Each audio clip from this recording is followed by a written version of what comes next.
All righty. Okay, Welcome, hi. welcome. Oh my gosh, I'm so excited.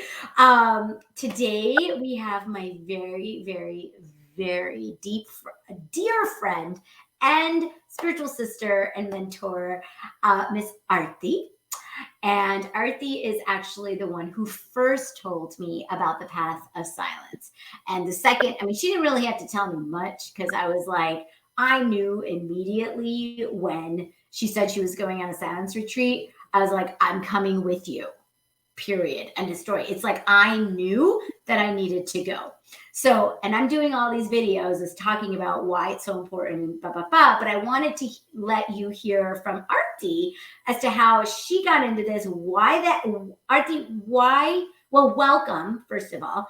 And why did you even think that doing like the path of silence would, why were you attracted to it? Why did you want to do it? I have been a spiritual oriented person per se, spiritual student, seeker, since 7 or 8 years old.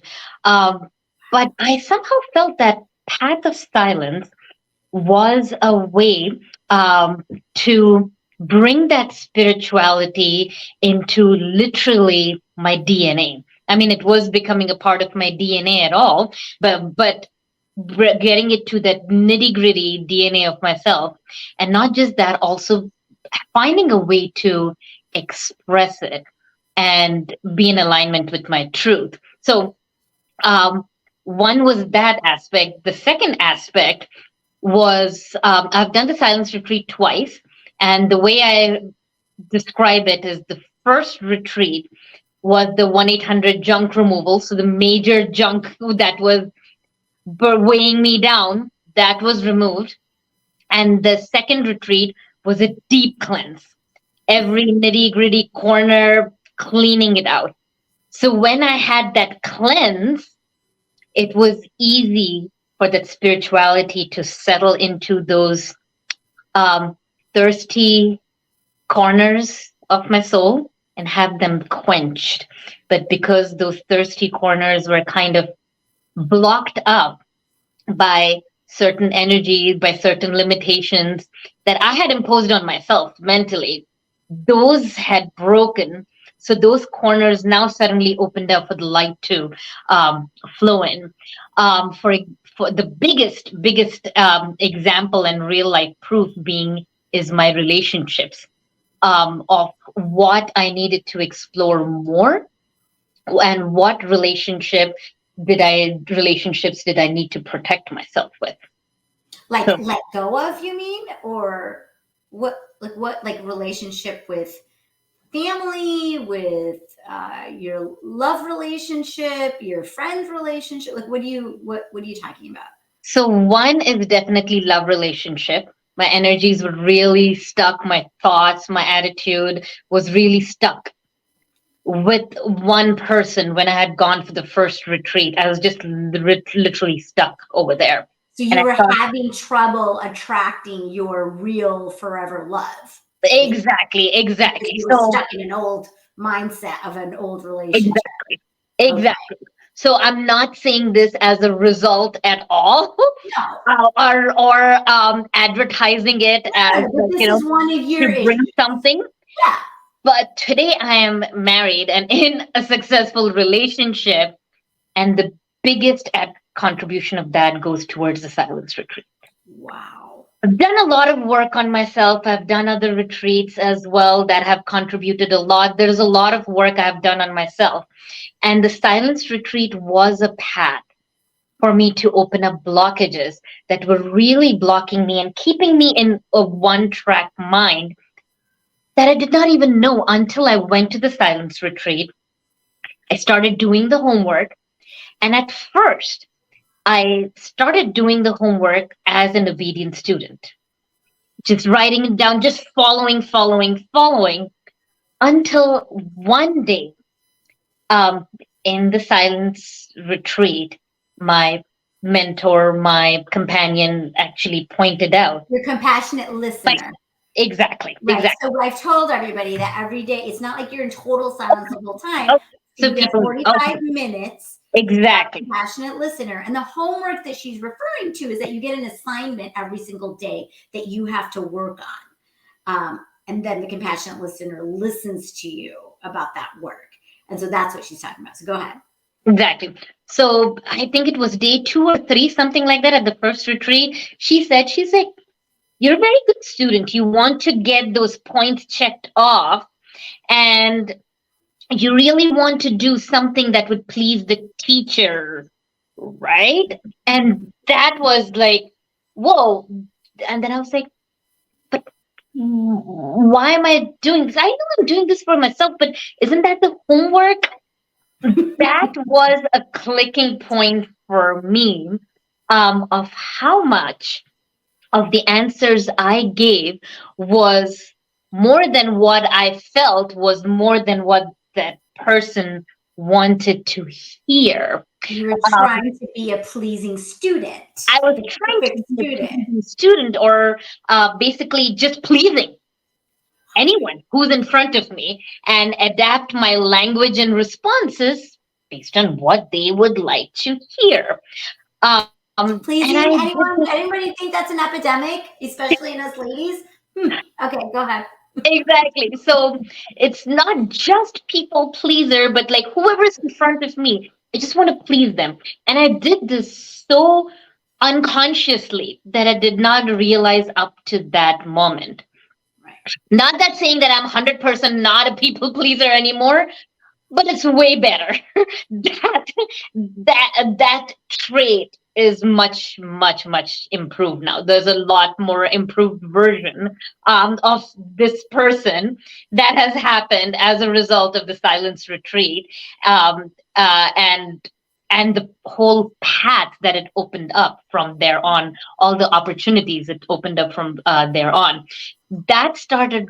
That made me realize it's not just that I'm living this life for myself, but if I have to be of help to others because I wanted to please people, because I want to help, and that is the original pure intention, but it starts like, bubbling up and changing into what people are expecting from me, change from that into how can I be better that I can automatically walking, talking, serve naturally and help people naturally because I am helped myself. And I recognize where help is needed and I go seek that help and I go work and improve on that help. So it's So an there's on.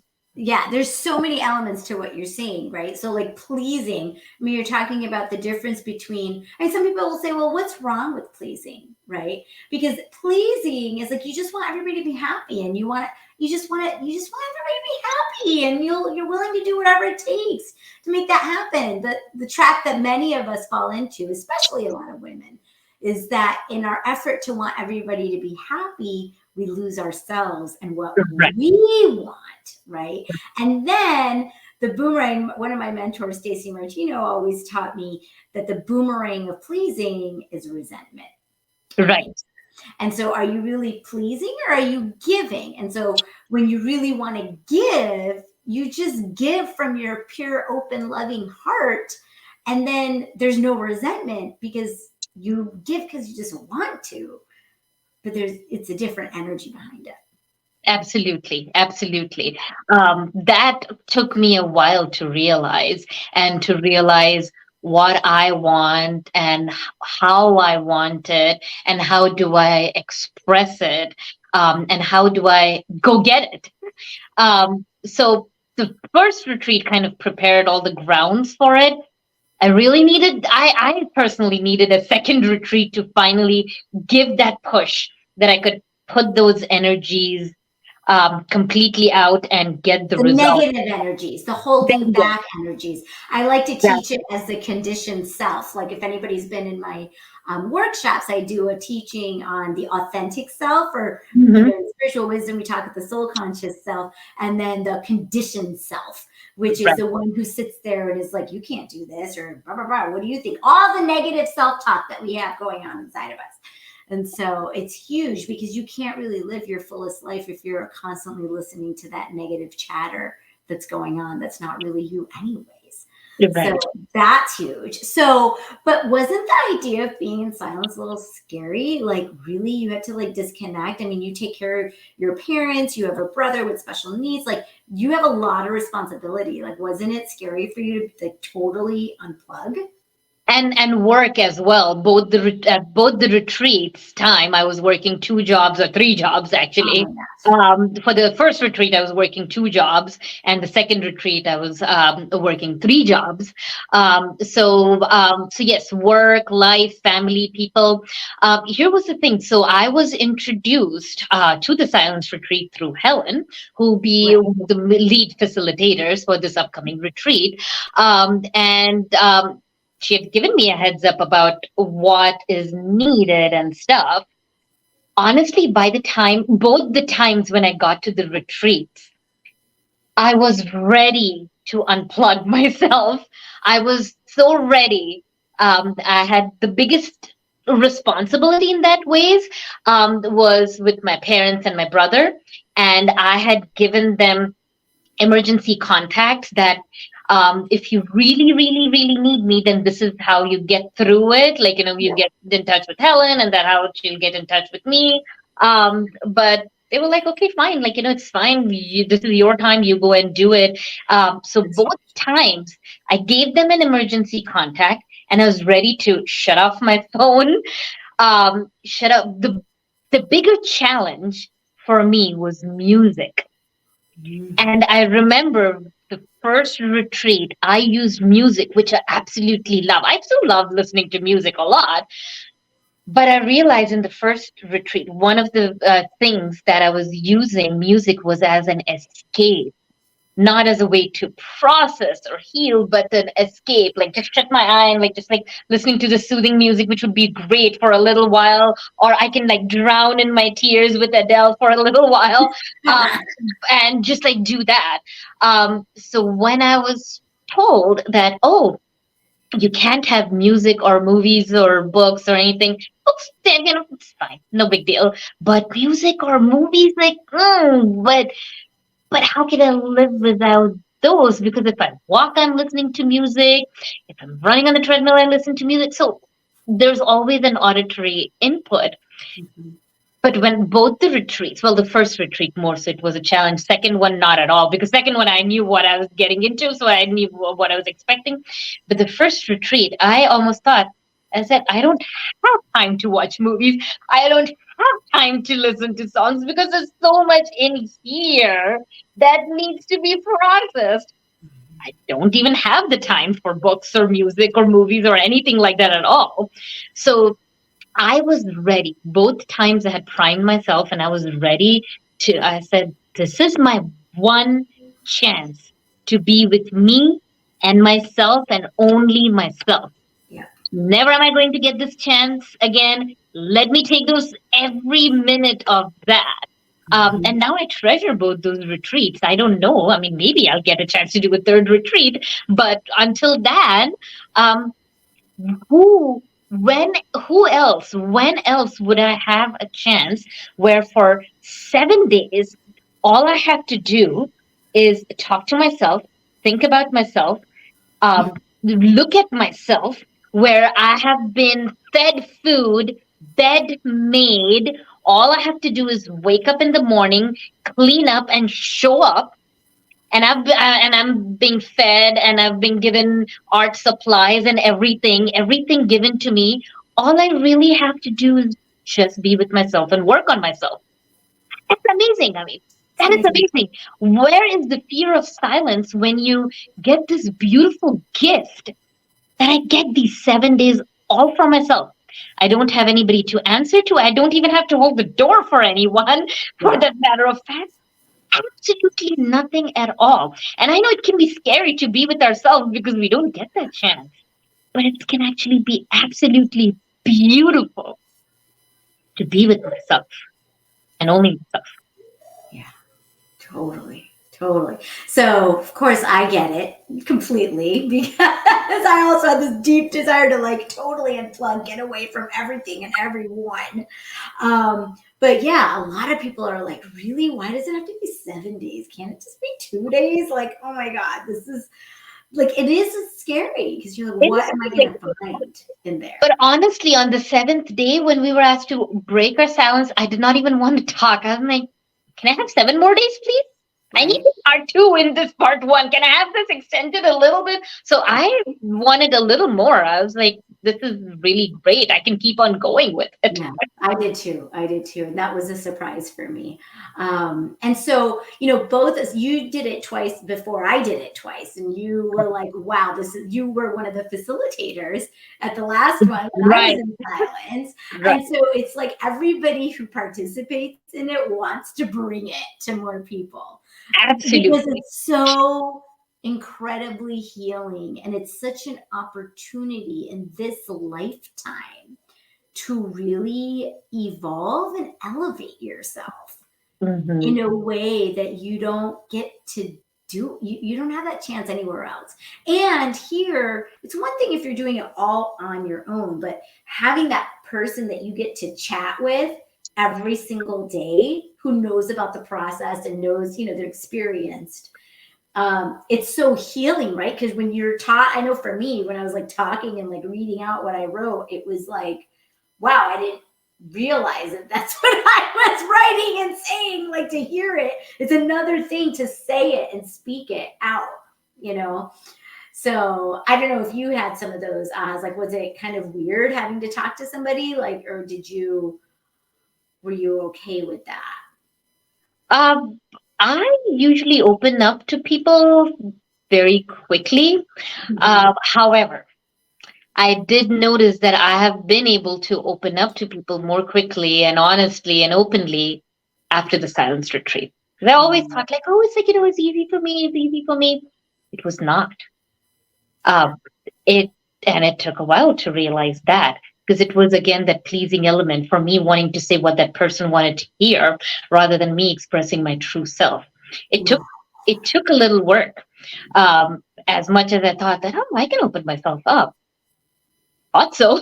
But when I went to do it, I did not even realize that I was having difficulty. I could not even verbalize having a difficulty. And on that ways, one more thing that I would like to add besides the people pleasing or extending that aspect of pleasing um, is the power of no or the art of saying no. That's it. Because culturally or any kind of training, we've always been taught to say yes. And disagreements or no's are absolutely discouraged, whether it's a gender expectation, a role expectation, a cultural expectations. Silence retreat helped me the power of being pure and authentic to myself, whether that included yes or no. And today I can say no without having to like go, crazy. I don't like to do this. I have to say yes. But saying no with authority, no, Mhm. I won't do it. I can't, excuse me, I will not do it. That's it. There's no apologies, there's no sorries behind it. No is a statement. Right. And the power of no could be very powerful. Yes, the power of yes is all, but yes, yes is what we've all learned. But the power of no, Yeah. no to what does not align with myself, that is a power that has definitely come through the path of silence. That's so huge. Oh my God, so huge. So, what would you say to someone who's like kind of on the fence? Like, should I do this? Should I not? Maybe they'll do it again. No guarantees, by the way. I'm never going to do it again. Although we do want to bring it to tons, but we gotta we gotta get this going. So, what would you say to someone who's like on the fence about doing it? Just do it. Check mark. Just do it. Just do it. Just jump into it and learn to float, swim. Just do it. There is no two ways about it at all. Um, you have to do it. Yeah. And you have to rearrange your life to make it happen. But Absolutely, absolutely. We would do that for anything, even if it's a swim class, even if it's a dance class, whatever it It's is. a If friend's it's a wedding. trip, exactly, a friend's wedding, exactly, or a trip to Australia or something like that. If you're taking a trip far away, you would make those arrangements beforehand. This is a trip very far away and deep inside. So make those arrangements. Do it. And you're the one who first coined the term spiritual surgery. So I love that with my female physician group that I, teach and talk with and chat with. I said, this is spiritual surgery, right? We go in, that's exactly what you had said. Go in, find those abscesses, drain them, wash it out, right? And then we sew you back up and we help you heal. And you're not left alone at the end Right. of it because we stay in contact. We're there to support you even after you go back to your daily lives and stuff. Absolutely. Absolutely. Right. So awesome. All right. Thank you so much for being here. I'm going to stop the recording. Thank you. Thank you.